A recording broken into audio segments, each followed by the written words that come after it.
जय श्री राम सभी भक्तों को, जय माता की। फिर एक नई वीडियो के साथ हाजिर हो गए हैं और आज की जो हमारी वीडियो है इसमें आप बताइए कि कैसे हम जाने कि हनुमान जी ने हमें चुना है।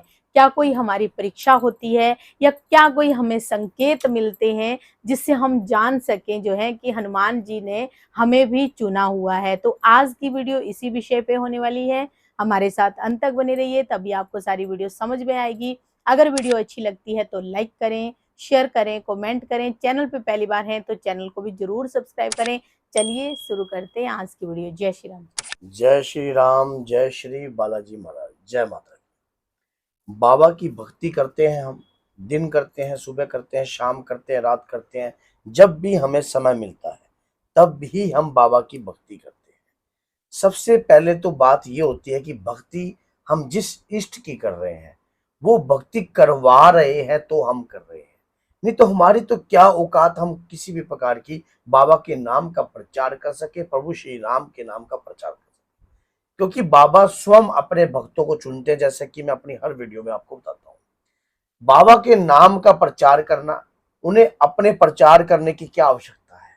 जो स्वयं कलयुग का राजा है, जो स्वयं कलयुग अवतारी है, जिसमें कलयुग में जिसके नाम से संकट कोसों दूर भागते हैं, भूत पिचास निकट नहीं आवे, महावीर केवल नाम सुनावे। नाम मात्र से, और गोस्वामी तुलसीदास जी ने तो लिखा ही है कि कलयुग केवल नाम आधारा, सुमर सुमर नर उतरे पारा। तो हम उस इष्ट की, उस आराध्य की हम ऐसे भक्ति कैसे कर सकते हैं? उन्होंने हमें चुना है अपनी भक्ति के लायक, तब हम उनकी भक्ति करते हैं। कई बार मन में ये संदेह होता है कि हम प्रभु की भक्ति तो कर रहे हैं, लेकिन उसके बावजूद भी, हमें भक्ति करने के बावजूद भी हमें वो रिजल्ट नहीं मिल रहा जो सामने वाले को मिल रहा है। हालांकि वो भक्ति भी नहीं करते, वो दारू भी पीते हैं, हम लहसुन प्याज तक भी नहीं खाते। फिर ऐसा क्यों? ऐसा अन्याय क्यों बाबा हमारे साथ? मन में ख्याल होता है ना, कई बार ऐसा होता है, हम किसी का बुरा भी नहीं चाहते लेकिन सामने वाला गलत तरीके की सोचता भी है, तब भी वो चढ़ रहा है। पहली बात तो ये होता है कि जब हम भगवान की भक्ति करते हैं, जब भगवान को पाने की कृपा, हम उनकी कृपा को प्राप्त करने की कोशिश करते हैं, सबसे पहली बात, आपने स्वयं कठिन रास्ते को चुना। आप सोचो, भक्ति करना आसान कार्य नहीं है। आप किसी नास्तिक व्यक्ति के सामने अगर कहोगे कि आप इस प्रकार की भक्ति कीजिए, आपको भगवान की प्राप्ति होगी, आप ये चीज कीजिए, वो उस चीज को अपनाएगा ही नहीं जब तक उसे कुछ दिखेगा ही नहीं। लेकिन आपके अंदर से आवाज अपने आप उत्पन्न होती है, क्योंकि आप परमात्मा के प्यारे हो। क्या भगवान श्री कृष्ण ने जब धरती पर अवतरित हुए, आपने देखा कि जेल के अंदर वो पैदा हुए। जेल से पैदा होने के बाद भरी बरसात में उन्हें, आपको पता है कि ले जाया गया। क्या उन्होंने कष्ट का सामना पैदा होते हुए नहीं देख लिया? उसके बावजूद भी महाभारत के युद्ध में आपने स्वयं देखा होगा कि गंधारनी ने उन्हें श्राप दिया कि जैसे मेरे कुल का नाश हुआ है ऐसे ही तुम्हारे कुल का नाश हो जाएगा। धर्म युद्ध में स्वयं भगवान को भी श्रापों को ग्रहण करना पड़ा। भगवान श्री राम धरती पर आए, उन्होंने भी दुख को सहन किया। अब आपको पता है कि अग्नि परीक्षा जो थी माता सीता ने दी। माता सीता ने स्वयं अग्नि परीक्षा दी और अग्नि के अंदर से मां हो के आई। ये तो लोगों को दिखाने की थी, लेकिन जो छाया थी, वो छाया स्वरूप ही जो रावण जो था वो ले गया था, लेकिन असली स्वरूप तो अग्निदेव के पास। तो अग्नि में से सिर्फ वही स्वरूप निकल गया है जो अग्निदेव के पास था। और उसके बाद वो परीक्षा तो समाज ने फिर भी देखी, अगर वो पवित्र है तो वो कैसे जल सकती है। तो इसी प्रकार से जो भगवान की भक्ति करता है, उन्हें भगवान अच्छे तरीके से संघर्षवादी होकर, हर चीज से लड़ाकर एक ऐसा मजबूत दीपक बनाता है जो हवा और आंधी को भी सहन कर लेता है। क्योंकि अक्सर कहा है कि दीपक हवा में उन्हीं के जलते हैं जिनके ऊपर कुछ कृपा होती है, उन्हीं का प्रकाश कायम होता है, उन्हीं के मरण उपरांत शरीर से भी तेज उत्पन्न होता है और उनके शरीर में हमेशा तेज की धाराएं बहती है जो भगवान की नित्य भक्ति करते हैं।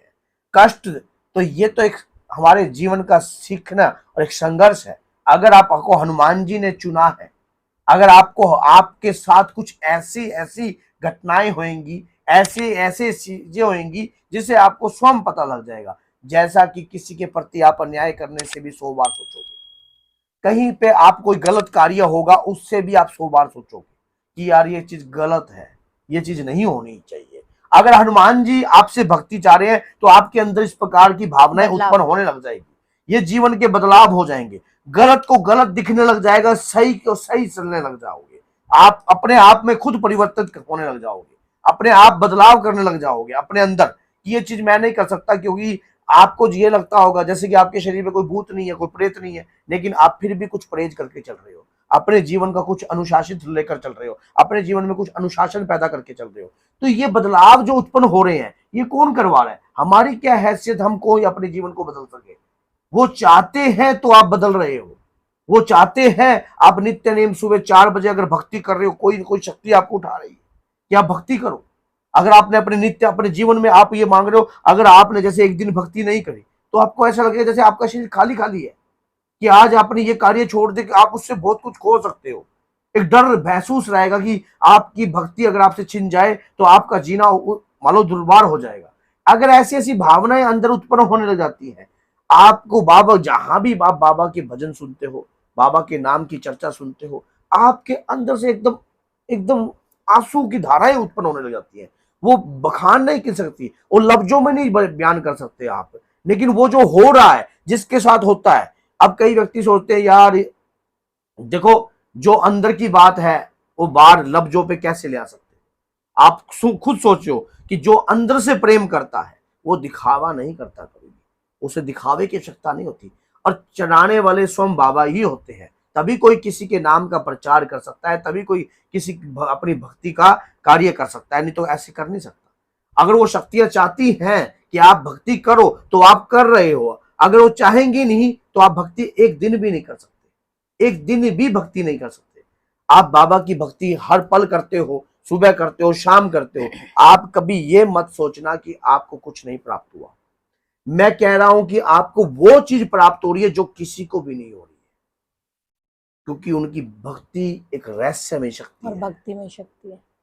और उस शक्ति को प्राप्त करने के लिए किसी शक्ति को जगाना पड़ता है। ये तो आप मानते हो कि हनुमान जी कलयुग के जागृत देवता है, ये तो वेदों पुराणों में आपने हमेशा ही सुना है। गोस्वामी तुलसीदास जी एक सिद्ध पुरुष थे, उन्होंने भी स्पष्टीकरण पर कहा है कि हनुमान जी सिद्ध है, धरती के जागृत देवता है। उन्होंने भी राम जी को मिलने के लिए पहले हनुमान जी को ही जागृत किया, हनुमान जी के ही दर्शन किए। तो उस जागृत देवता की अगर आप भक्ति कर रहे हो तो क्या वो आपकी भक्ति को नहीं देख रहे? ये भी बात आप, इस बात से भी आप भली भांति परिचित हो कि हनुमान जी के पास अष्ट सिद्धियां हैं, नवनिधियां हैं, क्या नहीं है? हैं। लेकिन ये कलयुग में इस बात को एक्सेप्ट करने के लिए हमें अपना जीवन छोटा पड़ जाता है। हम सोचते रहते हैं कब करेंगे कब करेंगे कब करेंगे। देखिए, अगर आप बड़ी जवानी में भक्ति का मार्ग चुन रहे हो तो याद रखना कि गला या फल तो कोई भी व्यक्ति नहीं खाता है। अगर आप एक आम है, अगर वो पिलपला हो जाता है या कहीं से मैला हो जाता है, गल जाता है, तो क्या आप उसको एक्सेप्ट करते हो? क्या भगवान पे चढ़ाते हो वो गला हुआ आम? नहीं चढ़ाते ना। तो आप चाहते हो कि ताजा फल, ताजा फूल। इसी प्रकार से भरी जवानी जो है अगर वो भक्ति में लगाओगे, अपने आप ही आप चमक जाओगे, अपने आप ही शक्ति में प्राप्त हो जाएगी। स्वयं हनुमान जी, अगर ये वीडियो भी उन्हीं व्यक्ति को समझ में आएगी जिन व्यक्ति का अंदर से प्रेम है, जिनका अंदर से प्रेम है, जिनका अंदर का रहस्यमय प्रेम है, जो परमात्मा की कृपा को वाक्य में ही चाहना चाहता है, पाना चाहता है, भगवान को वाक्य में चाहता है कि उनकी कृपा मुझे प्राप्त हो, तो वही व्यक्ति समझ सकता है इन बातों को बड़ी गहराईता से। क्योंकि इन बातों में देखो, रहस्यमय भक्ति क्या है? रहस्यमय भक्ति वो है जो परमात्मा आपसे स्वयं चाहता है। एक भक्ति होती है जो हम खुद करना चाहें, एक परमात्मा स्वयं चाहे कि मेरी पूजा कर, उठ मेरी पूजा कर। क्यों नहीं उठ रहा? मेरी पूजा करनी पड़ेगी तुझे। वो ही रहस्यमय भक्ति है जो दिखाई नहीं दे रही। जैसे कि गोस्वामी तुलसीदास जी ने जब रामायण नहीं पढ़ी तो हनुमान जी विचल गए। हनुमान जी के मन में एकदम, देखो, गोस्वामी तुलसीदास जी ने डेली आदत डाल दी, हनुमान जी ने दर्शन नहीं दिए तो डेली रामायण सुन रहे थे, डेली मजा ले रहे थे हनुमान रामायण का, डेली डेली सुनते थे, आनंद ले रहे थे, रामायण सुनते थे। तो क्यों वो राम नाम जहां चल रहा हो और हमारे बाबा मगन ना हो, और वो मगन होकर सुन रहे थे। तो एक दिन गोस्वामी तुलसीदास जी ने रामायण करी नहीं, तो हनुमान जी ने स्वयं उन्हें स्वप्न में आकर दर्शन दिए, उठ, क्यों नहीं सुनाई मुझे रामायण, उठ, क्या दिक्कत है तुझे, तकलीफ है क्या, कोई शरीर में क्या दिक्कत है क्या, कोई सारी दिक्कतें हट जाएंगी तेरी, पर मुझे राम नाम की जो है वो सुना। अब राम नाम की कथा सुनाने के लिए सोचो, यही रहस्यमय भक्ति है जो भगवान स्वयं चाहे।